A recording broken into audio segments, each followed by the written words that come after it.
नमस्कार. Tarot cards आणि numerology हे नेहमीच तुम्हाला तुमचं भविष्य सांगत असतात. पण तुम्ही ते ऐकू शकता का? टॅरो कार्ड्स ही एक सुंदर आणि छान छान दिसणारी कार्ड्स असं नसून ते तुमच्या आयुष्यात दाखवणाऱ्या येणाऱ्या संधी, तुमचे वेगवेगळे हिडन पॅटर्न्स आणि त्याचबरोबर अडथळे जे तुम्हाला कधी वाटलंही नव्हतं तुमच्या आयुष्यात आहेत म्हणून, तेही दाखवतं बरं का.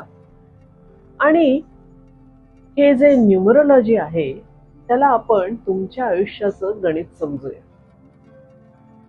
जसं ज्या व्यक्तींचा जन्म 9 तारखेला झालेला असतो ते नॅचरल लीडर म्हणून समजले जातात. पण त्यांचा लाईफ पाथ जर 8 असेल तर अशा व्यक्तींना त्यांच्या पूर्ण आयुष्यामध्ये तोपर्यंत अडथळे सहन करावे लागतात जोपर्यंत ते त्यांच्या आयुष्यात समतोल राखायचा पूर्णपणे प्रयत्न करत नाहीत किंवा समतोल राखायला शिकत नाहीत. न्यूमरोलॉजी आणि टॅरो जेव्हा एकत्र येऊन तुम्हाला काहीतरी सांगू इच्छितात त्यावेळेला ती गोष्ट अतिशय क्लिअर झालेली असते.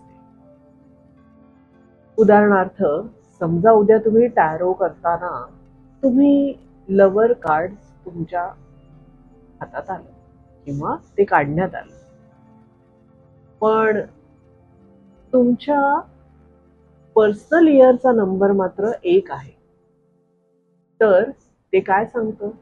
एक नवीन संबंध तर निर्माण होणारच आहे, पण त्याच्याच बरोबर एक निर्णय, असा निर्णय जो तुम्हाला तुमच्या पूर्ण भवितव्यावरती काहीतरी खोल परिणाम करणार आहे असा घेण्याची वेळ येईल.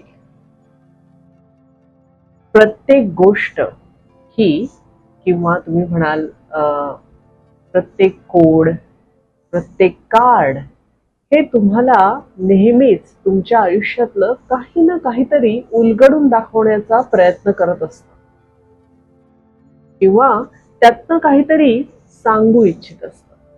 पण तुम्ही ते ऐकायला तयार आहात का?